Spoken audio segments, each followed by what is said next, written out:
Now hold on, let me ask y'all something real quick. You ever just sit there late at night staring at the ceiling thinking, man, what happens when I check out of here? When I take my last breath? Who picks me up? Where I go? What's on the other side? Some folks think it's lights out, like a phone battery dying. Others think it's just some floaty dream. But Islam breaks it down. It's detailed. It's structured. It's like the ultimate life blueprint. Ain't no spooky movie plot. This here's purpose, responsibility, and hope rolled together.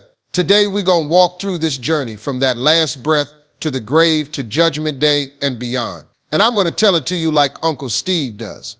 Real talk, real lessons, little bit of humor so you don't pass out from fear, but enough truth to make you sit up straight. Buckle up, because death ain't the end, it's the next chapter. All right now, let's keep it 100. Ain't nobody outrunning death. I don't care if you rich like a sheikh, broke like a college student, healthy, sick, buff like an MMA fighter. Death gonna find you eventually. Islam says it plain, every soul will taste death. Not some souls, not souls when they feel like it. Every single one. Now people today, we avoid talking about this like the dentist. We buy anti-aging creams, vitamins, all kind of funky juice cleansers. But deep down, everybody knows your time gonna come. But see, Islam teaches something beautiful.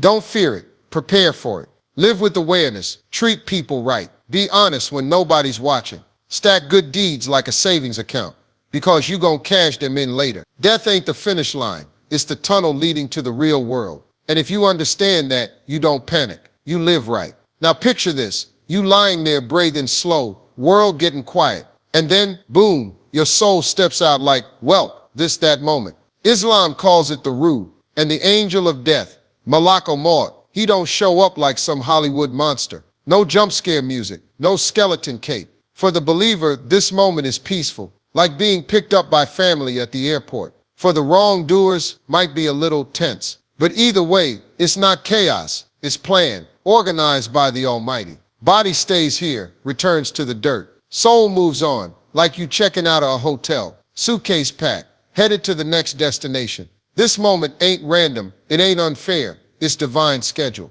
And let me tell you something. When you remember this, you stop playing with life. You live with purpose. Now listen. People think when you're buried, that's it. Game over. No sir, that grave is the first waiting room. Islam calls it barzakh, the space between this life and the day of judgment. You ain't just sleeping down there. The soul is aware, either peaceful or uncomfortable depending on how you live. It's like your spirit sitting in the VIP lounge or the principal's office, waiting to see what's next. Angels come question you, not like police interrogations, but accountability. Who's your Lord? What was your faith? What did you do with your life? Now some folks hear this and start shaking. But look here, this ain't fear the boogeyman energy. It's grow up and be responsible energy. What you did, who you helped, who you hurt, every lie, every kindness, it echoes. Barzakh is showtime, your character replayed.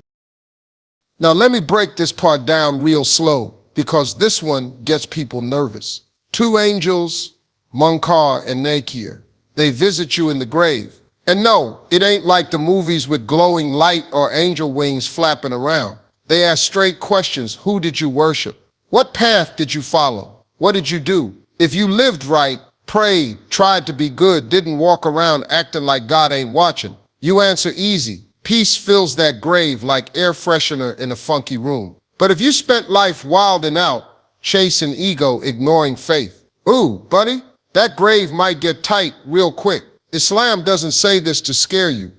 It says it to wake you up. Life ain't random. Your deeds matter, even the ones done in private. Now here's where folks get confused. But Steve, do we just sleep after we die? No, not according to Islam. That soul is awake in barzakh, aware. It feels peace if you lived right. It feels regret if you didn't. This ain't like a nap where you wake up clueless. Your soul knows. It remembers what you did. It faces the reality you built. That awareness, it ain't meant to terrify you.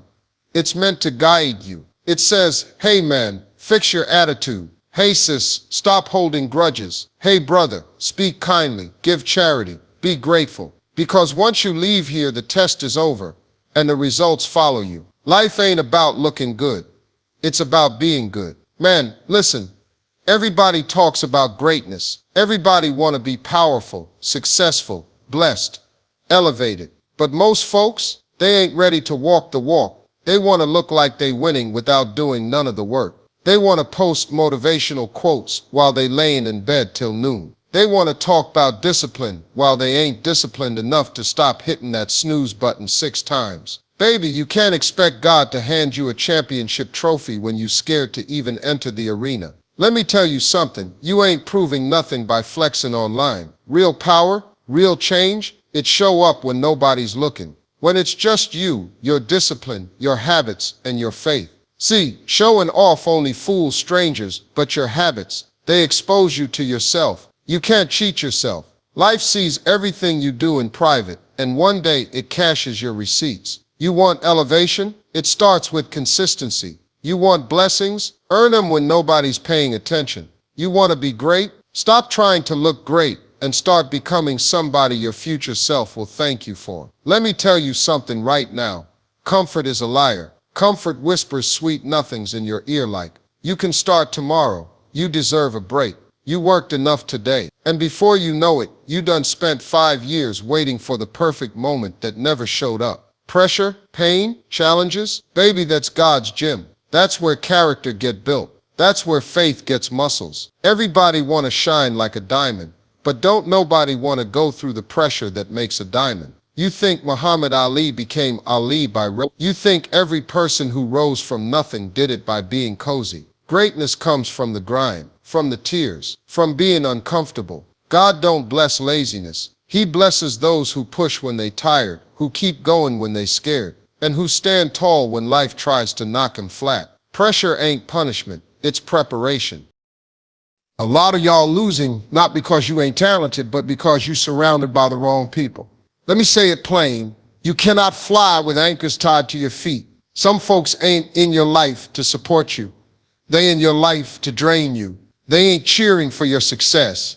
They scared of it. If every time you share a dream, somebody rolls their eyes, if folks always making excuses instead of moves, if you're the only one in your circle with vision, baby, you ain't in a circle, you in a cage. Surround yourself with believers, with grinders, with folks who clap when you win, not whisper behind your back. The right people don't compete with you.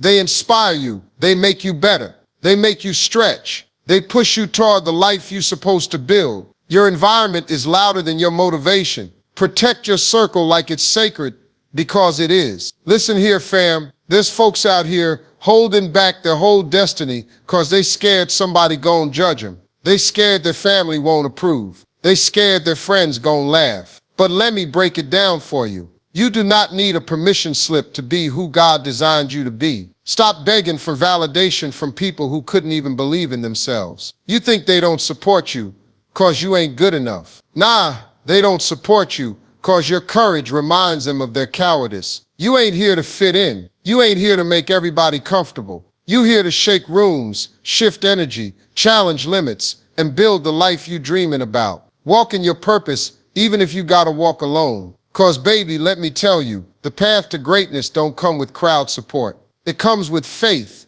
courage, and a whole lot of quiet grind. Let's get real for a second. Weakness ain't cute, and excuses don't get you nowhere. When your mind is fragile, negativity grabs hold and rides you like a cheap taxi. Fear whispers, doubt creeps, procrastination becomes your best friend, and before you know it, your dreams are sitting there like expired groceries, wasted because you never opened the package. The devil don't need to destroy your life. He just needs to destroy your mind. If he makes you doubt yourself, he already beat you. If he convinces you you're not enough, he already won. Great battles ain't fought outside. They fought right here in your head. That's why discipline matters. Prayer matters. Focus matters. Because a strong mind don't bend every time life blows a little wind. A strong mind says, I may not see the finish line, but I'm walking toward it anyway. I keep telling folks, faith ain't sitting around waiting for magic. Faith ain't lazy. Faith ain't passive. Faith is work plus belief. You don't just pray for a blessing, you prepare for it. You don't just hope for opportunity, you get ready so when it knocks, you already got your shoes tied and your bag packed. Faith ain't wishful thinking. It's movement. It's making choices today that honor the future you. It's trusting that God will do his part, but you sure better do yours. And don't get it twisted.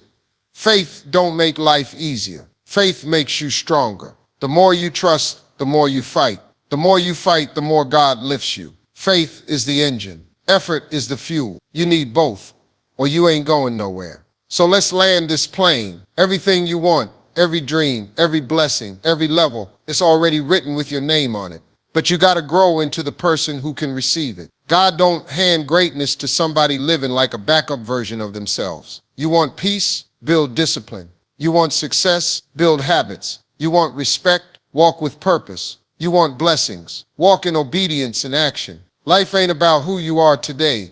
It's about who you choose to become. You either rise or decay. You either grow or you rot. Becoming your best self ain't optional. It's your assignment. And you can do it. I promise you that.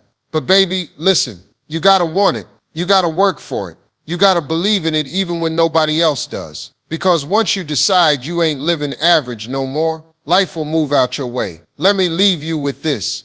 Greatness ain't accidental. It's intentional. It's chosen. It's built one hard day, one tough decision, one step of faith at a time. You got the strength, the spirit, and the calling. All you gotta do now is show up for your destiny. And remember, if God planted the dream, he sure as heaven equipped you to chase it. Now go get it.